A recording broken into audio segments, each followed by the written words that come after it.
Hola jóvenes de Sinaloa, qué gusto de estar con ustedes a través de este medio, aunque estamos en la distancia y encerrados, podemos comunicarnos a través de la tecnología y estar juntos un ratito para reflexionar y estudiar la palabra de Dios. Quiero mandar un saludo bien grande a todos los jóvenes y a la familia de Mochi, Guasave, Guamuchi, Culiacán y Mazatlán. Así se siente, ¿no es cierto?, que están con nosotros juntos en esta reflexión y podamos poner en práctica lo que Dios nos ha enseñado. Así que, ¿están listos? Vámonos al estudio de la palabra de hoy. A ver, todos los que están cansados de estar encerrados, digan amén. Claro, claro que sí. Si vos sos, ¿no es cierto?, uno de los que estamos tentando, como tantos otros en cuarentena, por supuesto que estamos cansados. Especialmente aquellos que tenemos hijos en edad, ¿no es cierto?, de actividad y de energía, ¿no es cierto? Llega un momento en que uno ya no sabe qué hacer con los chicos adentro de la casa. Así que padres y aquellos que están escuchando y aquellos que se transformaron en maestros sin querer, le doy mis mayores felicitaciones porque es un momento complicado. Pero a mí me encanta que esto de encerrados sacó la creatividad de mucha de la gente. Yo no sé si ustedes vieron, pero el otro día estaba viendo, ¿no es cierto?, de una persona que agarró con una tabla de planchar y se hizo todo un gimnasio haciendo los ejercicios. Espectacular. Otro que se subió arriba de una silla y puso arriba de la cama una sábana bien, bien azul y se tiró encima como si fuera la piscina y comenzó a hacer el ejercicio de natación. La verdad que la mente es muy creativa. Me gustaría saber qué hiciste vos en este periodo que estamos encerrados. ¿Por qué no me escribís? ¿Por qué no haces algún comentario? A ver, ¿quién fue el más creativo para poder pasar este momento, ¿no es cierto?, llamado cuarentena, en el cual estamos encerrados y desesperados por salir. ¿Por qué te cuento esto? Porque la historia que quiero reflexionar contigo, justamente, que está en Juan capítulo 20, habla acerca de estos muchachos llamados discípulos, los cuales estaban encerrados. ¿Me acompañas? La palabra de Dios dice lo siguiente. Cuando llegó la noche de aquel mismo día, el primero de la semana, déjame hacer un paréntesis, estamos hablando acá del domingo, domingo de resurrección, el domingo en el cual, ¿no es cierto?, los discípulos tenían que estar esperando la aparición de Jesús, sin embargo, estaban encerrados. Dice, estaban encerrados con las puertas completamente llaveadas en un lugar donde ellos se habían reunido. Mira qué interesante, ¿no? Eh, dice la palabra de Dios y dicen los historiadores que todavía el pueblo de Israel estaba en celebración, ¿no es cierto? La fiesta es Pascua y la fiesta de los panes y levadura seguía corriendo. Por lo tanto, ¿no es cierto?, la gente estaba enfocada en una fiesta espiritual. Y yo a veces me pregunto, ¿cuántos de nosotros, mientras que Jesús nos quiere dar una celebración de nuestra libertad de la esclavitud del pecado, nos quiere dar gozo en nuestra identidad, nosotros seguimos encerrados? Porque encerrado no es simplemente estar en un cuarto en forma física. Encerrado es una perspectiva, es un estado de mente, es una manera de pensar, es una manera de ver el futuro, inclusive es una manera de encarar y enfrentar las circunstancias. Y lamentablemente hay mucha gente que en este momento está encerrada, pero no en cuarentena, sino encerrada en forma emocional. Claro, vamos a tener en cuenta y vamos a ser lógicos y no vamos a ser tan malos de pensar de que los discípulos no tenían razón para reaccionar de esta manera. La verdad que lo tenían. Fue una semana durísima. Desde el domingo de palmos y de fiestas y de que casi coronan a Jesús como rey, hasta este momento donde vieron a su maestro ser lastimado, ser golpeado, ser encarcelado, ser burlado, hasta que experimentaron la muerte de su gran líder. Así que fue una semana completamente difícil y ellos quizás podrían tener todas las razones para poder decir vamos a encerrarnos. ¿Por qué? Porque vieron morir, ¿no es cierto?, a su gran líder, vieron morir al maestro. Y el asunto es el siguiente, no era que ellos experimentaron la muerte de Jesús solamente, el problema mayor fue que ellos vieron morir sus expectativas, claro que sí. Y cuando nuestras expectativas mueren, comenzamos, ¿no es cierto?, a tener otro tipo de reacción ante la realidad en la cual nos está rodeando. Sufrimiento es definido como ese espacio que hay entre la realidad y mi expectativa. Cuando lo que yo espero no coincide con la realidad, entonces el ser humano comienza a entrar en un estado de ansiedad, de miedo, de pánico, y eso es lo que está pasando hoy en día a la gente. Porque no esperábamos tener que tomar clases online, no esperábamos tener que postergar la graduación, no esperábamos perder el trabajo, no esperábamos no poder despedirnos de nuestros seres queridos, cualquiera sea la situación terrible a la cual tuviste que pasar, no lo esperaba. Y cuando la expectativa no coincide con la realidad de tu vida, entonces uno comienza a estar encerrado. Pero dice la palabra de Dios que era el tercer día. ¿Por qué estaban encerrados? Mire, dice el versículo 19, cuando llegó la noche, el primer día de la semana, estando las puertas cerradas en el lugar donde estaban los discípulos, estaban allí reunidos por miedo a los judíos. ¿Saben lo que lo hizo encerrarse? El miedo. El miedo es algo increíble, ¿no es cierto? El miedo hace que la gente pueda perder la perspectiva, pueda, ¿no es cierto?, de alguna manera perder el sentido de la realidad. Ahora, fíjate bien, qué interesante. Yo no sé si ellos tenían tanta razón, como habíamos hablado hace un ratito, de estar con las expectativas por el piso. ¿Por qué? Porque Jesús le había dicho de miles maneras diferentes de que esto iba a suceder. Él les dijo, voy a morir, inclusive está en parábola, así como Jonás estuvo en la panza de la ballena, así el Hijo del Hombre. O sea que ese día, el día de resurrección, el tercer día, de acuerdo a todo lo que Jesús había dicho, ellos en vez de estar encerrados con miedo, deberían estar con la puerta abierta, ventanas abiertas, diciendo, la fiesta de resurrección se hace aquí, venga, venga, porque Jesús ha resucitado. Sin embargo, lo que les cambió la perspectiva fue el miedo. ¿Okay? Cuando uno tiene miedo, empieza a encerrarse en su manera de pensar, en su perspectiva de la vida y cómo las circunstancias comienzan a influenciar en nuestras vidas. ¿Por qué? Porque el miedo tiene la capacidad de distorsionar la realidad. El pánico tiene la capacidad de nublar mi fe. El pánico tiene la capacidad de totalmente malinterpretar la situación en la cual estoy viviendo y me lleva a un grado donde yo pierdo la visión, pierdo la perspectiva y sobre todo pierdo la fe. ¿Qué le pasó a los discípulos? Los discípulos comenzaron a actuar por pánico encima de la fe. Ahora, para.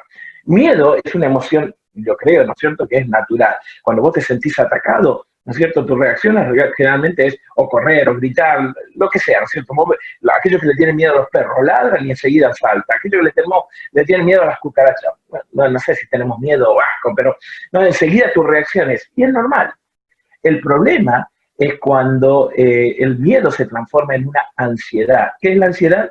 Es ese estado mental de constante incertidumbre de cosas que realmente ni siquiera todavía han pasado. Y hoy en día hay muchos de nosotros que estamos viviendo en incertidumbre. ¿Por qué? Porque el miedo está por encima de la fe. Y la fe no es negar la realidad, no es decir esto no existe, no es tirarla para atrás y de alguna manera ignorarla. Fe es ver la realidad, pero desde un punto de vista diferente. Fe es actuar y seguir viviendo, ¿no es cierto?, basado en que la palabra de Dios y lo que ella tiene para decirme es verdad, y lo que Dios dijo acerca de lo que nosotros vamos a suceder es verdad, y yo actuar de acuerdo a ese tipo de fe y de verdad que Dios me ha dado. Así que lo primero que los discípulos tenían que haber hecho es cambiar el enfoque, no vivir en ansiedad y en pánico. Di conmigo, voy a cambiar mi enfoque. Mira a la persona que está al lado y dile, cambia tu enfoque, cambia tu enfoque. En este momento, el enfoque de tu vida es fundamental. Si vos te enfocás en el miedo, vas a perder la perspectiva de la vida. Pero si te enfocás en la fe, vas a ver de que es un día de celebración, porque Dios sigue estando a tu lado. ¿Ok? Ahora, me llama la atención lo que sigue diciendo la historia. Dice el versículo 19 y 20, dice, estaban encerrados por miedo a que los judíos, ¿no es cierto?, le hicieran lo mismo que ellos. Y llegó Jesús y puesto en medio de ellos. Fíjese qué interesante. A pesar de que la puerta estaba cerrada, Jesús entró igual y se puso en medio de ellos. No importa cuántas puertas hayas cerrado en tu vida, cuántas emociones estés anulando, cuánto pasado quieras olvidar, Jesús está dispuesto a entrar hoy a tu vida para darte paz y tranquilidad, porque no hay lugar donde el poder de Dios no entre para poder sanar, perdonar y darte una nueva oportunidad. ¿Sabes? El problema fue lo siguiente. Yo me imagino que hubiera reaccionado igual, así que vamos a ponernos en el contexto y vamos a usar nuestra imaginación. La gente está, los discípulos están muertos de miedo. De paso, sabemos que Tomás y Judas estaban allí. Pero hay algunos historiadores que dicen que por el contexto había otra gente. Así que había bastante gente metida, no solamente los 10. Estaban todos ahí amuchados, ¿no es cierto?, en un cuartito, muertos de miedo, con ansiedad. ¿Qué va a pasar? ¿Qué vamos a hacer? ¿Y ahora de qué vamos a comer? ¿Y si nos persiguen? ¿Y si nos hacen lo mismo que a Jesús? Estaban todos enloquecidos. Y en ese mismo momento, con la puerta cerrada, y vos sabés que le habían puesto llave y alguno agarró la llave y se la comió como para que nadie abra, para no enfrentarse a la realidad que no cumplía con su expectativa, y estaban en terrible pánico. Aparece Jesús. ¿Y sabes cómo reaccionaron? Dijeron, ¡ah! Se asustaron. ¿Por qué? Porque el pánico y miedo tiene la capacidad de distorsionar quién es Jesús. No es la primera vez que le pasó. Cuando Jesús le apareció a ellos caminando sobre el agua, los discípulos gritaron, ¡ah, un fantasma! El miedo sobre la fe, tiene la capacidad de poder contaminar tu definición de Jesús. Porque generalmente cuando pasan este tipo de cosas, nuestra primera reacción es, ¿dónde está Jesús? Acá hubo uno de los gobernadores de nuestros estados que el otro día hizo una declaración de enojo, de dolor, de amargura y dice, nadie nos ayudó, ni siquiera Dios. ¿Dónde está Dios? Cuando vivimos en pánico, en ansiedad, cuando estamos drenados emocionalmente y cuando no vemos la vida con fe, generalmente lo primero que hacemos es distorsionar el hecho de que Jesús, no importa dónde estés, no importa lo que pase, no importa cuán bajo haya estado en el pecado, cuál sea tu dolor, Él no está dispuesto a desperdiciar ninguna de tus lágrimas, sino que Él está dispuesto a entrar, inclusive con tus puertas cerradas, para darte lo que realmente Él quiere darte. De paso, vos fíjate que la palabra de Dios dice de que yo tengo que tener un punto de vista de fe. Déjame definirte esto, ¿ok? Aguantame 2 minutos más. Déjame definirte esto por si las dudas no tienen claro lo que significa ver la vida, ver las circunstancias desde el punto de vista de Dios, desde el punto de vista de fe. ¿Qué significa? Número 1, significa de que Dios está en control.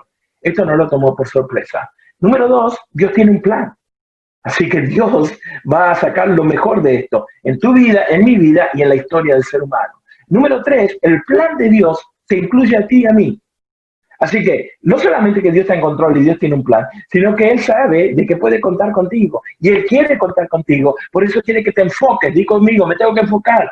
No solamente quiere que te enfoques, sino que quiere que le des la bienvenida a Jesús en el medio de tu vida, aunque tenga las puertas cerradas. Yo soy el plan de Dios en este momento para que la gente pueda enfocarse en la fe y no en el miedo. Porque en realidad cuando tú muestres a Jesús a la gente, el amor, según la palabra de Dios, echa fuera el temor. ¿Y qué es el amor? El amor es el principio divino que Dios te regala para poder desbordarte en generosidad y compasión con aquellos que lo necesitan. No es una emoción, no es un sentimiento, no es algo temporal, no es algo pasajero, no es algo que te mueve, ¿no es cierto? Como que tenés mariposas en el estómago. Es un principio que te hace ver la vida de una forma totalmente desmedida, en generosidad, en ayuda y en amor, porque eso es lo que la gente necesita hoy. Dice el versículo 20, dicho esto, ¿dicho qué? ¿Sabes que Jesús se le aparece, ¿no es cierto? En una forma extraordinaria, en una forma milagrosa, Jesús se le aparece, los discípulos comienzan, ¿no es cierto?, a dudar, tienen un poco de miedo, y Jesús le dice, paz a vosotros. Pero no solamente lo dice una, lo dice 2 veces, en ese versículo y en el siguiente. Por favor, lee toda la historia porque es espectacular, es preciosa. Viene Jesús, ¿no? Poné la escena, ¿no es cierto? Los discípulos muertos de miedo, en pánico, no saben lo que va a pasar, ¿no es cierto? Hay incertidumbre económica, hay incertidumbre de la salud, de todo lo que estamos viviendo ahora, y Jesús se para en el medio. Tu falta de fe, mi miedo, ¿no es cierto?, mi pánico, me hace distorsionar. Así que Jesús se tiene que mostrar de una manera en la cual yo lo pueda reconocer como Él es realmente. Así que Él viene y dice, paz a vosotros. Paz a vosotros. Pero no solamente la dice una, dice 2 veces, en ese versículo y en el anterior.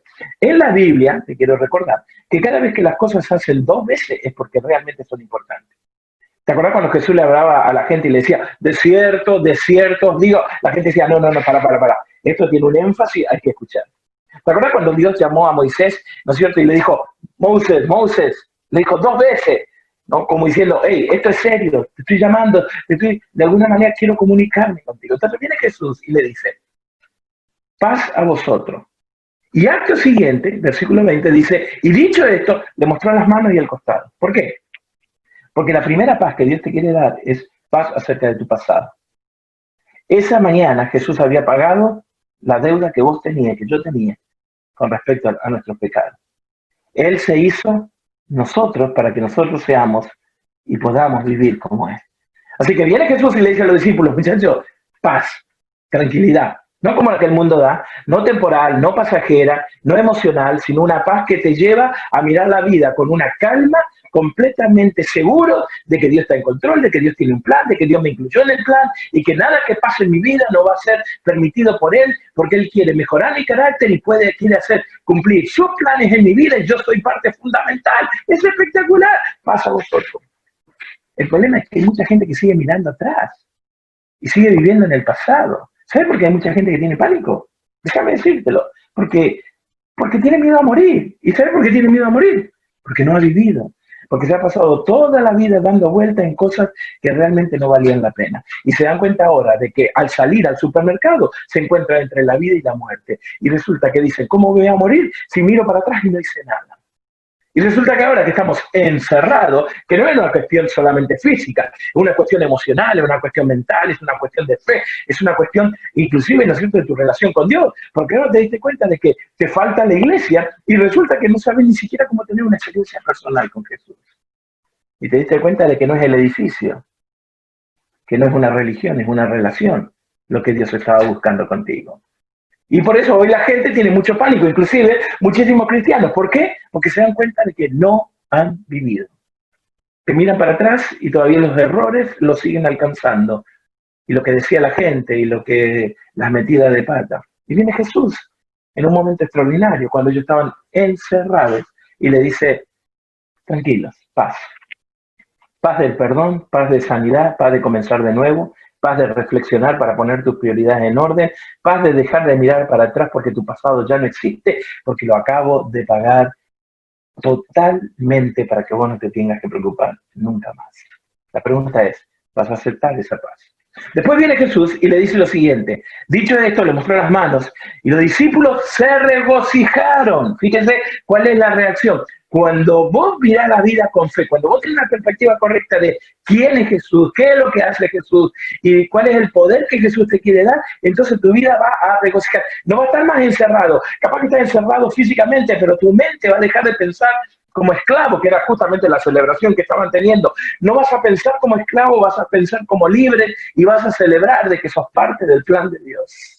Versículo 21. Entonces Jesús les dijo otra vez, pasa a vosotros. Y fíjate lo que le sigue diciendo. Como Jesús, como el Padre me envió a mí, también yo los envío a vosotros. Paz de tu pasado y paz y poder para el presente.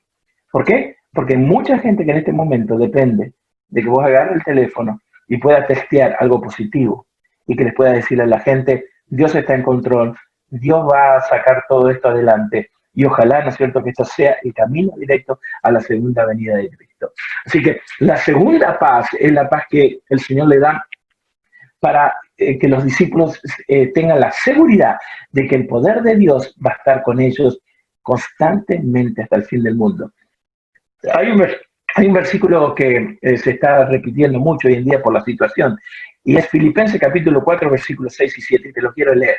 Dice, por nada estéis angustiados, sino que sean conocidas todas vuestras peticiones delante de Dios con oración y ruego, con acción de gracia. Y la paz de Dios que sobrepasa todo entendimiento. Escucha esto.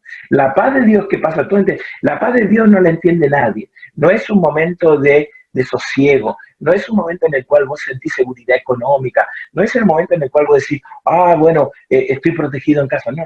La paz de Dios pasa todo entendimiento. No es como la que te da el mundo. Por eso hoy la gente tiene dinero y no lo puede usar. Por eso tenemos coches parqueados afuera de la casa y no lo podemos usar. Por eso la gente hoy está buscando desesperadamente un papel higiénico. ¿Por qué? Porque estamos tan vacíos que necesitamos agarrarnos de algo. El otro día estaba hablando con un psiquiatra y le digo, ¿por qué, doctor? La gente está tan loca comprando cosas que ni siquiera van a comer o ni siquiera van a necesitar. Y me dice, justamente, la ansiedad, la incertidumbre, el dolor, el vacío en el corazón, lo que produce es que uno salga corriendo a buscar algo en que aferrarse, porque resulta que en estos momentos donde enfrentamos la vida y la muerte, no sabemos realmente lo que va a pasar mañana con nosotros, porque no tenemos esperanza. Pero nosotros cristianos no somos hijos de la tiniebla, somos hijos de la luz. Así que esa paz que sobrepasa todo entendimiento, escucha, guardará vuestros corazones y vuestros pensamientos en Cristo Jesús. Pablo es otro que nos enseña que el encerrado era una cuestión simplemente mental, porque él encerrado en la cárcel le decía a todas sus iglesias, sus cartas, Todo lo puedo en Cristo que me fortalece. ¿Cómo todo? Si estás encerrado. Encerrado no es físico, es tu manera de pensar, es tu mente. Por eso es tan importante que cuides lo que pongas en esta etapa de tu vida y en toda lo que vas a poner delante de tus ojos para poder alimentar a tu mente. Sí, es verdad, tú no tienes la capacidad en este momento de elegir ni de manejar las circunstancias, pero sí tienes la capacidad de decidir dónde vas a enfocar. Si vas a enfocar en miedo o vas a enfocar en la fe. Quiero contarte una pequeña anécdota que leí en una de las noticias extraordinarias que se ven hoy en día. Un hombre mayor en España, más o menos de los 80 años, se había enfermado y lo internaron y durante 3 días lo tuvieron con una máquina de aire. Gracias a Dios el hombre se recupera y cuando estaba por salir del hospital vinieron y le trajeron la cuenta de cuánto había salido en la renta de esa maquinita. Y cuando el hombre mira la cuenta se lo puso a llorar. Así que el enfermero salió corriendo, buscó al médico, buscaron los administradores, porque dijeron, hey, si este hombre se pone en cierto a llorar y emocionalmente inestable, le va a afectar, ¿no es cierto? Así que hay que de alguna manera tratar de controlarlo. Así que se vinieron todos a hablar con él y dijeron, miren señor, no se preocupe, de alguna manera vamos a arreglar para que usted pague, porque la verdad que le habían cobrado 1.500 euros por 3 días de poder usar la máquina. Y el hombre agarra y para de llorar, los mira y dice, no, dice, no es una cuestión de dinero. Y entonces los médicos se asombran y dicen, ¿cómo que no es una cuestión de dinero? No, dice, yo puedo pagar eso y puedo pagar mucho más. Yo no estoy llorando porque me falte el dinero y no lo pueda pagar. Y entonces le dicen los doctores, entonces, ¿cuál es la razón de su llanto? Y él dice, me he dado cuenta en este momento que durante 80 años, durante toda mi vida, pude respirar el aire de Dios en forma gratis y él nunca me reclamó, nunca me pidió, nunca me cobró absolutamente nada, simplemente me amó. Y yo por estar en su hospital durante 3 días, usted me está cobrando 1.500 euros simplemente para respirar a través de un aparato. Y me di cuenta de que Dios lo hizo tanto, por tanto tiempo en mi vida, y nunca me reclamó ni una sola de mis enojos, de mis caprichos, de mis metidas de pata, y Él me siguió dando el mismo aire para que yo pueda respirar paz, como la que Él da. Esta es la pregunta. ¿Te encontraste en la historia? ¿Estás viviendo en pánico o en fe? ¿Qué vas a hacer con la historia esta? ¿Qué vas a hacer con esta información? Porque después de la pandemia, nadie va a ser igual. O vas a salir fortalecido en la fe con una visión diferente, o vas a salir una persona amargada, frustrada, insensible. Pero igual, nunca vas a salir. Todo depende de dónde te enfoques. Todo depende si estás encerrado o no. Gracias, Padre, por darnos libertad. Gracias, Padre, porque mi mente puede llegar a ser llena de tu Santo Espíritu. Y que cuando veo las circunstancias, cuando veo la vida, la veo desde el punto de vista de la fe y no del miedo. Llena mi corazón con tu amor, elimina mi incredulidad, ayúdame a tener un concepto claro acerca de quién tú eres, de lo que tú puedes hacer y lo que estás haciendo a través de este momento de la historia. Y te pido por favor que me uses en todo lo posible para que el mundo sepa que soy una persona libre, enfocada en la fe y que tengo la paz que solamente Dios puede dar. Si así lo sientes, dile a Jesús, en tu nombre. Amén. Gracias por estar conmigo. Que Dios te bendiga. Y recuerda, estás encerrado, pero solamente en la parte física.